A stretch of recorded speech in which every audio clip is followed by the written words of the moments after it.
Uh, Probably this is the last Tommy, this microphone's booming a bit, I think. Okay. Is that better? Great. Oh, some more coming in.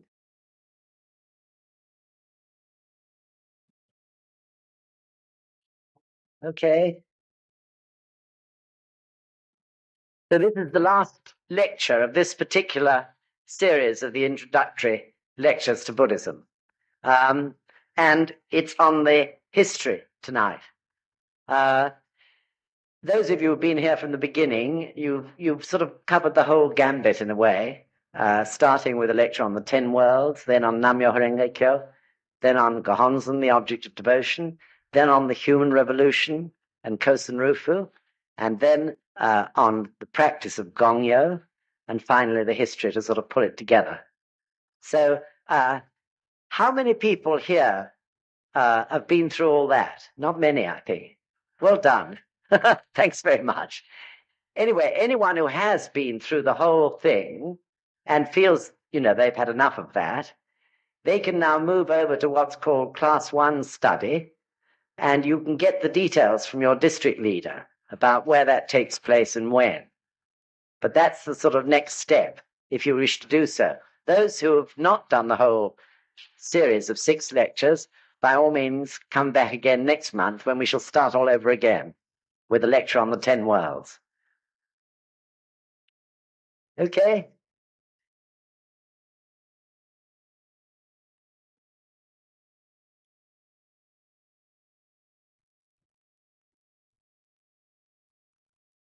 Maybe I'd better just repeat that again, that this is the last of this series of 6 introductory lectures.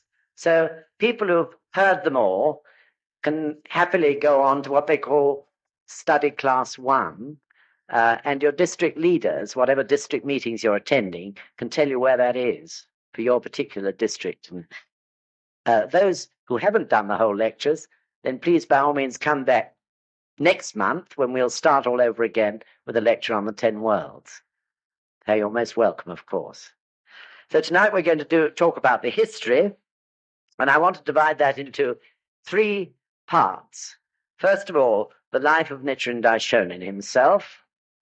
Nichiren Daishonin, as I think you all know by now, was the person who originally declared the invocation of Nam-myoho Renge Kyo and inscribed the first Gohonzon, or object of devotion. And that's the first part. The second part, I want to say a few words about the flow of Buddhism from Shakyamuni Buddha. That's the Buddha who lived 3,000 years ago and who is depicted in many statues in various places in the Far East, down to Nichiren Daishonin's Buddhism. And then after that, I just want to bring the flow of Nichiren Daishonin's teachings up to date from the 13th century when he was born to today. So I hope by the end of the lecture you'll have some idea of the flow of Buddhism right the way through from Shakyamuni down to the present time. So I would call this lecture a lecture on true Buddhism. This word true Buddhism upsets some people because it seems like knocking all the other Buddhisms. But in fact, Nichiren Shoshu is known formally and officially as true Buddhism because the reason being that it is the Buddhism for this age. Shakyamuni Buddha, when he taught towards the end of his lifetime, said that the teaching for the age of Mappo, which is the age we're living in now, was the Lotus Sutra, and no other teaching. And therefore, when Nichiren Daishonin declared or reaffirmed this, he called his Buddhism true Buddhism. That is to say, the Buddhism for this age, the correct Buddhism for this age. And during the course of this lecture, I'll talk a little bit more about how it is that there are still so many other forms or practices of Buddhism.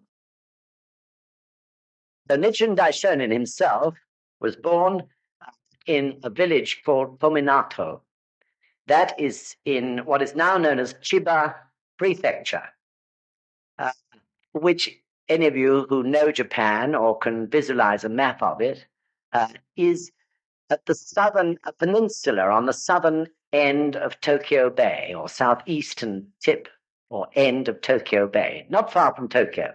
Today you can get there by train from Tokyo in about an hour. And this place at Kominato was a small fishing village, and he was born into a very poor family of fishermen. The date of his birth was the 16th of February, 1222. So, in fact, we've just passed the 759th anniversary of his birthday. Chiba is a mountainous peninsula, very rugged, and he eventually went for education to a temple called Seichoji. Don't worry about the names, but Seichoji was high in the mountains above the village in which he was born. And even to this day, there is a temple there. So it's interesting that Nichiren Daishonin was born a poor man as the Buddha of this age, because the Buddha of the earlier period, who was Shakyamuni, was, as most people know, born into a royal family as a prince. So Shakyamuni was born and brought up in a palace in the midst of luxury, and Nichiren Daishonin was born in poverty into a small fisherman's family. But from the point of view of Buddhism, of course, nothing happens by chance. There's a reason for everything. The reason for Shakyamuni being born a prince was connected with the nature of civilization as it was in those days. It was a feudal society where the people were used to following the customs and the instructions and precepts of their lords or princes. This was the only thing they knew and understood, and no doubt in their own way they were happy in those days following that sort of life.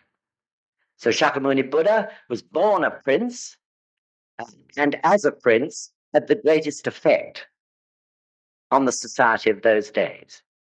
In addition, his disciples had to be people of high intellect and education. And there were not so many of those in those days. So then, as a prince, he was able to attract such people as his disciples. That, in other words, was right for those times. Nichiren Daishonin, on the other hand, was born poor in order to prove in this age, when people of most parts of the world have had good educations and developed their intellects, he was born amongst the people in order to teach the Buddhism of the ordinary people, wherever they may be in the entire world. When he was 12 years old, he started his education in this temple. This was quite natural in those days. The only schools were in the temples. And from the very earliest age, he took a very serious interest in what he was doing and in the religious aspect of it. So in one of his writings, he said, "Not only have I thought for learning since childhood, as I have already recounted, but I also began to pray at the age of 12 before the great Bodhisattva Kokuzo, so that I would become the wisest man in Japan." This may seem amazing for a child of 12, but this again was a sign of the times. These young boys entering temples and at a very early age having their religious minds opened. When he mentions Bodhisattva Kokuzo, that happened to be the Bodhisattva who was like the sort of patron Bodhisattva, or like the patron saint of that particular temple. And he prayed that he would become the wisest man in Japan. When he was 16 years old, he was ordained as a priest. This was, again, a usual thing. 16 years old was the time when the samurai warrior became a full-scale warrior. In other words, manhood began at 16. And of course, people died very much younger in those days, round about 60, and they were very fortunate to attain 70. And even at that early age, as I say, he began to take deepest and most serious interest in Buddhist teachings as a whole. In another quote from one of his writings, I'd like to just read it to you. He talks about this. I cherished one desire, he said. The desire was to study all the Buddha's scriptures, Bodhisattvas' treatises, and teachers' commentaries which had been carried to Japan. I was told that there were many sects, and I knew of the existence of Zen and Jodo. My wish was that even though I didn't study the details of these sects, I would come to realize the core of their teachings. For this reason, I visited various temples one after another, spending 20 years or more from the age of 12, during which time I was ordained at the age of 16 until the age of 32. In this period, I visited Kamakura, Kyoto, Mount Kiei, Onjoji Temple, Mount Koya, Shitenoji Temple, and many other temples in various districts. The question is, what was he seeking? And the answer to that comes in another of his writings, when he says that at a point of time between the ages of 12 to 16, he doesn't specify when he was praying in front of the statue of Bodhisattva Kokuzo, what he describes as a precious gem was placed in his sleeve. And in another gosho, he calls it a brilliant jewel. This brilliant jewel or precious gem was his innate enlightenment. In other words, at that early age, he reached enlightenment as to the nature of the universe and all things, which he later described with those simple words, Nam-myoho Renge Kyo. So all the following years of study were in order to prove his enlightenment in the context of previous Buddhist teachings. In other words, he was convinced that his enlightenment must be the truth, and if Buddhism was true, it must be possible for him to produce documentary proof of his enlightenment related to the enlightenment of Shakyamuni Buddha 2,000 years before he was born. So this is why he spent so long and why he said, without going into details, I want to get at the core of the teachings of all the sects. He wanted to discover the core in order to find out, firstly, if indeed it was Nam-myoho Renge Kyo, and if it wasn't, what were the differences and where, maybe, had they gone wrong. So there were three aspects to his search. The first was to be absolutely sure from his reading of the Buddhist teachings that the supreme teaching of Shakyamuni Buddha was in fact the Lotus Sutra. This was point number one. And the second point, he wanted to discover whether his enlightenment, which he later described as Nam-myoho Renge Kyo, was in fact in the Lotus Sutra somewhere, though people had found it always so difficult to understand. And that this enlightenment to Nam-myoho Renge Kyo was in fact the essence of life in the entire universe. And the third point, as I say, was to check where the other sects had deviated from the orthodox or straight flow of Buddhism down through the ages since Shakyamuni's times. So one may wonder what it was that drove him on to do this. Of course, partly it was his enlightenment and his determination that he must prove it if he was going to teach it to others. But the second point was the state of Japan at that time. Those of you who've been attending the lectures on Sundays on a Gosho called the Risho Ankokuron, which we'll talk about a bit later, will already have heard of the chaotic state that Japan was in at the time Nichiren Daishonin was born, and indeed all through his lifetime. It was the worst period of natural disasters that Japan has ever known in all its history. And these disasters, of course, caused unbelievable chaos. Floods and epidemics, typhoons which came out of season, incredible storms, and disease and sickness everywhere. And apart from that, the country was politically in a state of upheaval. About 100 years before Nichiren Daishonin was born, the samurais gradually took over power. And this samurai rule had by no means settled down in Nichiren Daishonin's time. There were still families who were clashing with each other in order to gain power over the whole land. And there was a constant threat of civil war, which of course affected all the people. So really the people of Japan were unbelievably harassed at that time, with all these disasters and this constant instability in government.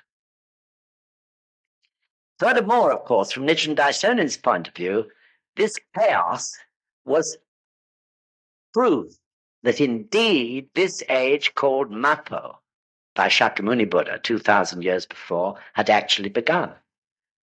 Shakyamuni said that Mappo would be a time of chaos and upheaval and disaster.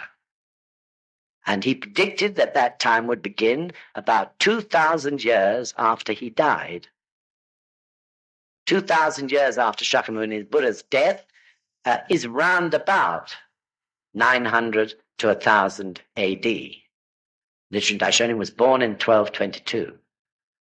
So no one quite knows the date of Shakyamuni's death, but scholars still argue about it. But it was somewhere round about that time. After these many years of study, Nichiren Daishonin eventually returned to the original temple where he was ordained and educated, called Seichoji, and that was in the year 1252. And the next year, on the 28th of April, a very important date in Nichiren Shoshu, he announced that he was going to make a statement about the results of his studies over these many years. And at the temple, a gathering of priests and lay people assembled there. And to their absolute astonishment, he declared that the reason why Japan was suffering so terribly, the people were miserable, was that the entire country were following the wrong teachings. That the teaching for the age was the Lotus Sutra, and that the heart of the Lotus Sutra was contained in its title, which in Japanese was Myoho Renge Kyo. So at that point, he declared the invocation or chanting of Nam Myoho Renge Kyo. Nam, as you know, meaning devotion. So this was an incredible statement to make at that particular time.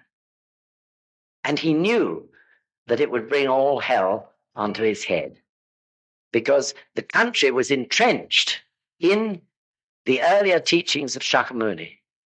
And many of the monasteries and temples had incredible, not only religious power, but secular power as well. Some of the monasteries had gone so far as to have armies of armed monks, if you please. So much was Buddhism distorted, with which to guard their possessions and their lands and the positions of their higher and senior priests. And they lent these armies to the political rulers. So really, religion and politics was incredibly corrupt. When he announced Nam-myoho Renge Kyo on that famous day, he knew too that Shakyamuni, 2,000 years before, had predicted that the Buddha of the age of Mappo, or the person who taught the true teachings in that age, would suffer incredible persecutions. And Shakyamuni had predicted that what were known as the three strong enemies would arise to harass and prevent him from pursuing his mission. The three strong enemies are, firstly, people with great influence who are not in authority or government, but have their words have a great effect on the people. Today, one would say perhaps a television producer or writer, a well-known writer in the newspapers. And the second of the three strong enemies is priests of other sects. And the third of the three strong enemies is the authorities or the ruling power turning against Buddhism. When he declared Nam-myoho-renge-kyo, he also, at that point, named himself Nichiren. Nichiren meaning sun lotus. And I'll read you a little quote from his writings about that name. Giving myself the name Nichiren signifies that I attained enlightenment by myself. Giving myself the name Nichiren signifies that I attained enlightenment by myself. The sun lotus. In other words, the lotus grows out of the murky swamp into a beautiful blossom in the light of the sun shining in the entire universe. This was the thinking behind that name. Out of the common people and the mud and slush of daily life in the world came his enlightenment, the sun lotus. And of course, that also shows the connection between his enlightenment and the Lotus Sutra of Shakyamuni Buddha. So when he says, I attained enlightenment by myself, this is the precious jewel or gem that was placed in his sleeve. All the other Buddhas have been taught by a master teacher. Everyone thought that Shakyamuni Buddha had attained enlightenment by himself under a Bodhi tree in India, or on the borders of India and Nepal, 3,000 or so years ago. But in fact, to everyone's shock at the time, when Shakyamuni Buddha taught the Lotus Sutra, he said that he too had been a bodhisattva and had carried out bodhisattva austerities, in other words, under a master teacher. Nichiren Daishonin said, I attained enlightenment by myself. Now, this is a very significant point because, in other words, he is the person whose purpose or mission in life was to start it all. The person who was self-enlightened. Someone has to start it, don't they? And it was Nichiren Daishonin's purpose to start it. So I believe in the West we get a bit hung up about this point. It seems to us like he was making himself out to be supreme or superhuman or a sort of God, to say, I was self-enlightened. But this is not so at all. This was the nature of his life. His purpose or role in the universe and on this planet was to be the first person to chant Nam-myoho-renge-kyo and to realize that Nam-myoho-renge-kyo was the essence of all life in the universe. That was his purpose. And of course, more important still, his purpose was to teach that to everybody else. So throughout his lifetime, he kept on saying to people, you can attain exactly what I have attained if you'll just do this practice which I'm teaching you. So this is a very important point. So in no sense, therefore, in calling Nichiren Daishonin the true Buddha, or in Nichiren Daishonin himself saying he was self-enlightened, was he knocking the other Buddhas. On the contrary, he constantly praised Shakyamuni Buddha. In writing after writing, he did that.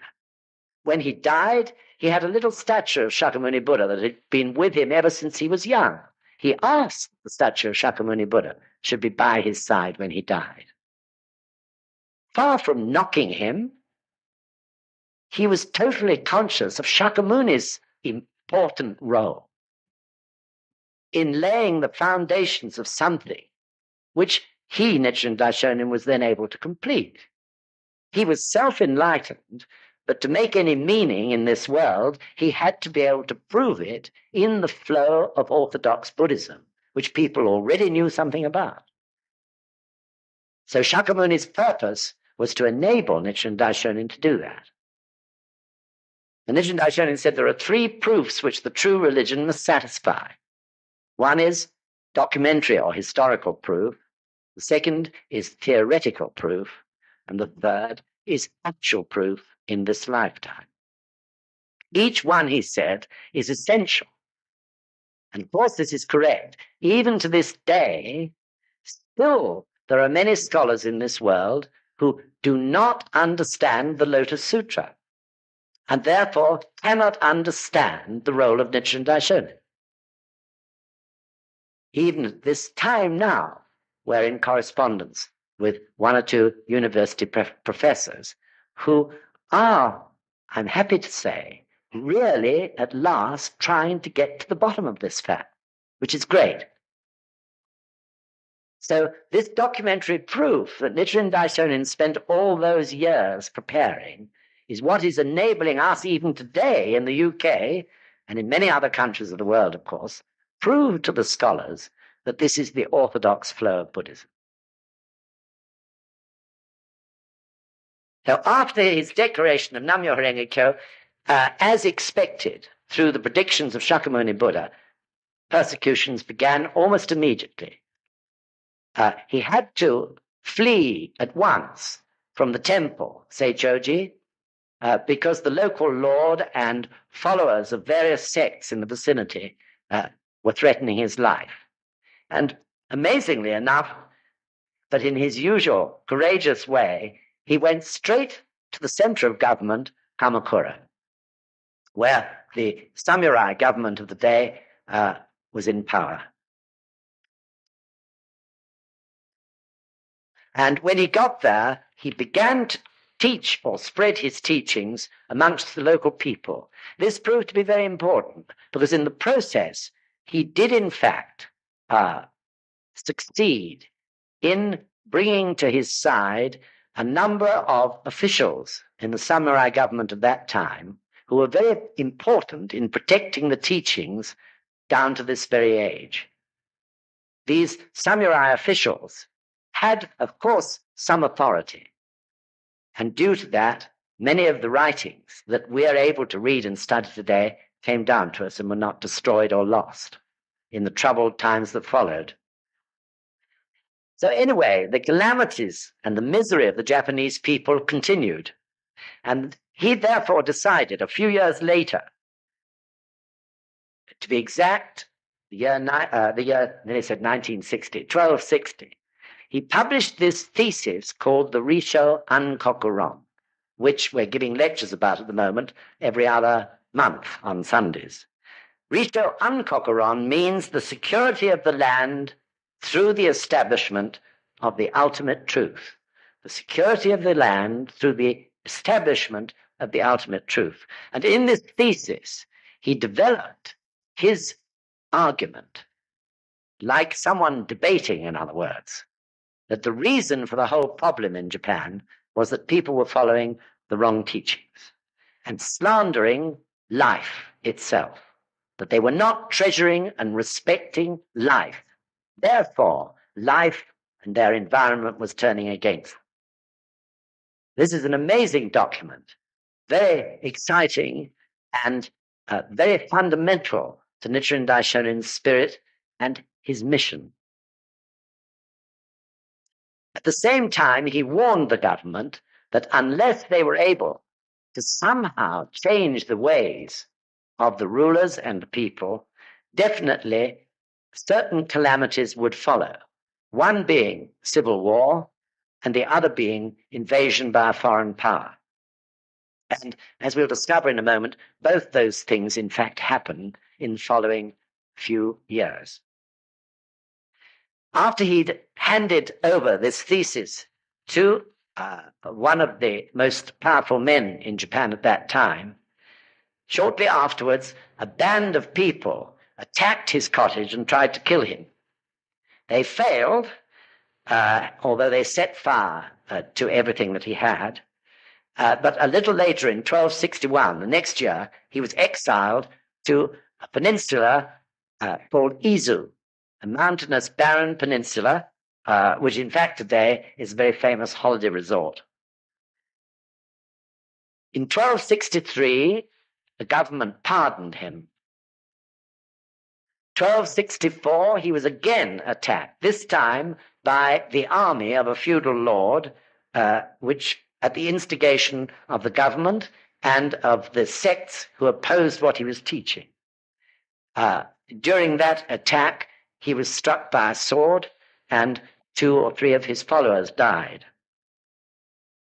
In 1268, his prediction about a foreign invasion began to come true when the Mongols sent emissaries to Japan demanding their submission to the Mongol emperor or war. This had a great effect on the government, but still the trouble stirred up by the leaders of other sects was too strong for the government to ignore. Nichiren Daishonin tried to emphasize his point more in 1271, when there'd been a terrible drought on top of all the other troubles that Japanese people were facing. And the government had asked a priest called Ryokan of another sect, who was much revered by the people as a Buddha of the day, to pray for rain. And Nichiren Daishonin sent him a challenge and said, let's see, whose prayers are true prayers. If you succeed, I'll follow your teachings, he said to Ryokan. But if you don't, I succeed, then you should follow mine. However, Ryokan, in fact, prayed for rain and nothing came, and instead a tremendous hurricane blew up, or typhoon blew up, and destroyed a lot of buildings in Kamakura. Nichiren Daishonin then proceeded to pray, and the rain came.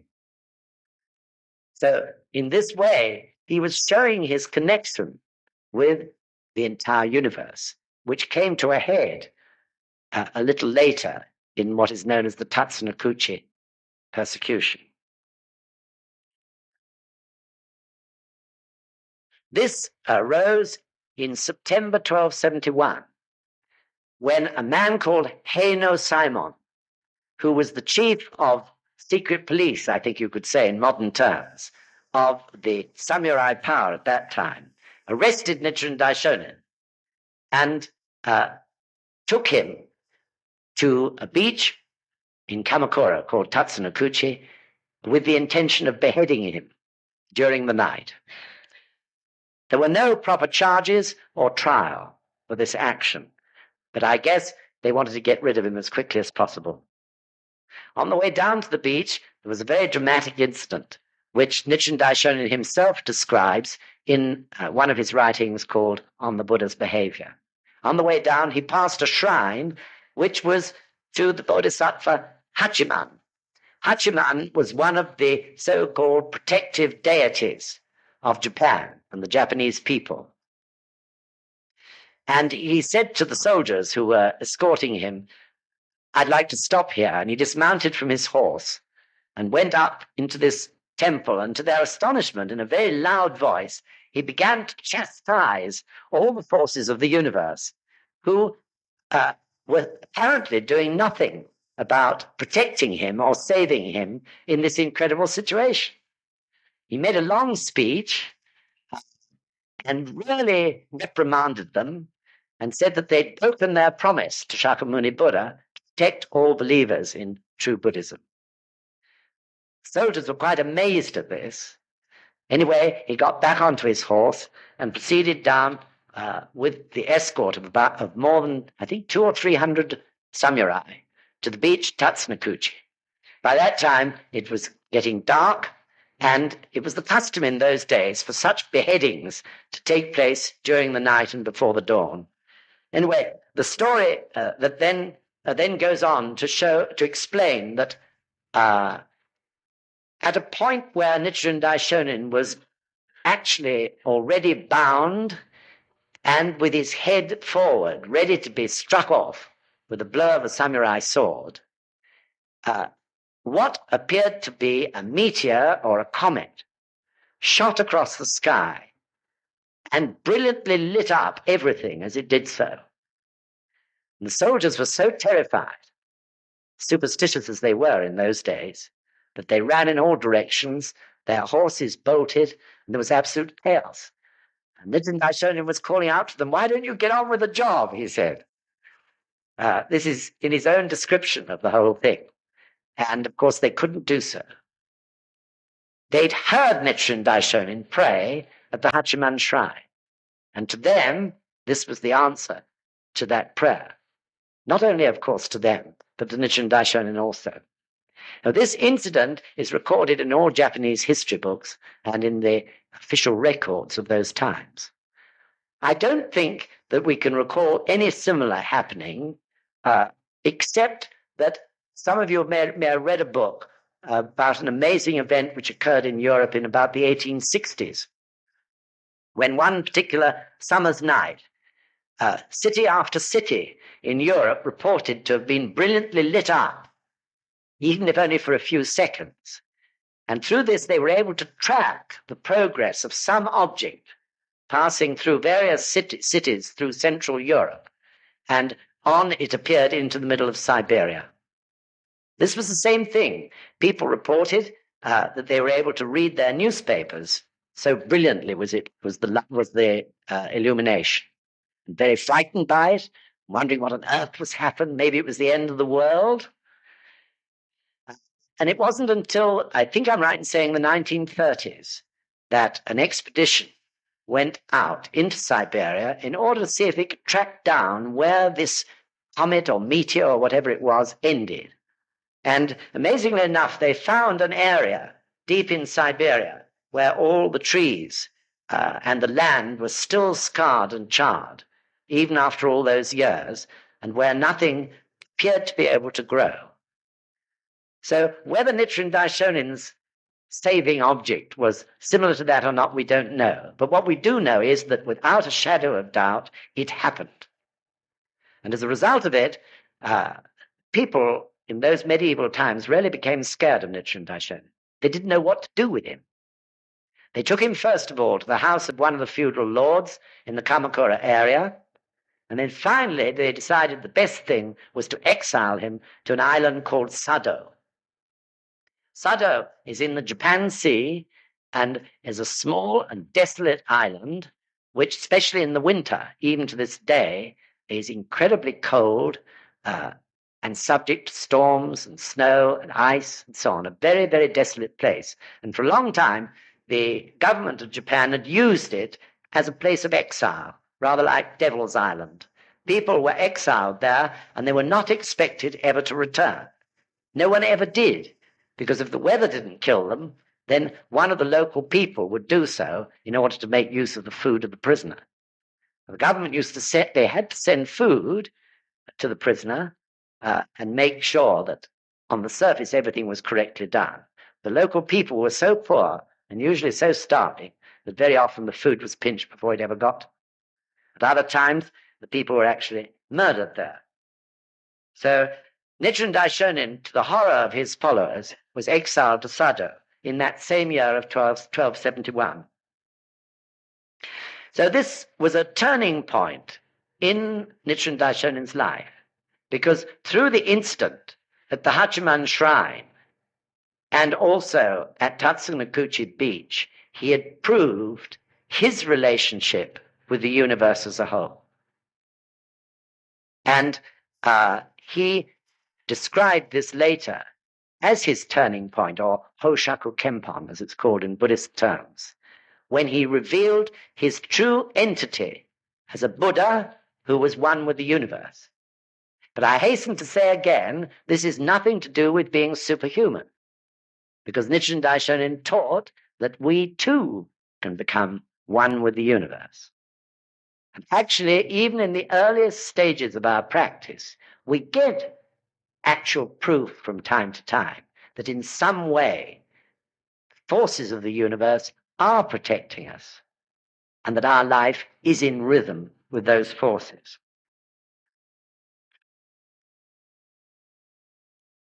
Whilst he was on Sado Island, far from being dejected, he set about writing a number of very important theses on his teachings. The two greatest being one called The True Object of Worship and the other called The Taimokusho, The Opening of the Eyes. These two theses contain all his teachings, virtually, in the two documents, and they are a reasoned argument, suitable as proof in debate as to the validity of the Gohonzon in the orthodox flow of Buddhism from Shakyamuni, and the position of the person, you or I, and Nichiren Daishonin, in relation to the law of the universe or the Gohonzon. So he was extremely active and prepared this documentary proof for the future. So in debates that have occurred since Nichiren Daishonin died, those two documents are of extreme importance. Also, while he was on Sado Island, he began to inscribe the first Gohonzon. Up to that time, he'd only taught the chanting of Nam-myoho Renge Kyo and advised people to recite the 2 chapters of the sutra, which we do in Gongyo. But he had not inscribed a Gohonzon because he believed that people were not yet fully capable of understanding its significance. But by 1271, he'd already been teaching for many years and decided that the time had come when he must do so. I think also he was extremely concerned about his life, and he knew that before he died, he must inscribe the Gohonzon in order to perpetuate the teachings and the power of those teachings down to the present time and on into the future. So the first Gohonzons appeared on Sado to some of his closest followers. He also, for the first time, engaged himself priests from other sects in a debate actually on Sado Island. This was towards the end of his stay there. And in the process was able, in debate, to prove the validity of his teachings to the satisfaction of the judges who were nominated to watch over that debate, and to the satisfaction of many of the followers of other sects who were listening. And many of them changed over to follow his teachings from then on. In 1272, while he was still on Sado, civil war, which he'd predicted a few years earlier, actually broke out in Japan. And in 1274, he was pardoned and was able to return. One of the reasons for this was the fact that Japan was in a state of civil strife, and some of the people in power thought that he, with his amazing wisdom and ability, of which they'd had some proof by then, perhaps might be able to save the country. And of course, in the background all the time was the threat of the Mongol invasion. Now, once again, he remonstrated with the government when he returned. And the government once again, however, rejected his teachings. And so he then retired to a mountain called Minobu and began to prepare for the last phase of his life, which was to teach, which involved teaching his disciples so that they could continue after his death, and also not only inscribing the Gohonzons, but ultimately inscribing the Dai-Gohonzon, which was intended for all people everywhere. The Dai-Gohonzon, or Supreme Gohonzon, which is enshrined at the head temple at the foot of Mount Fuji.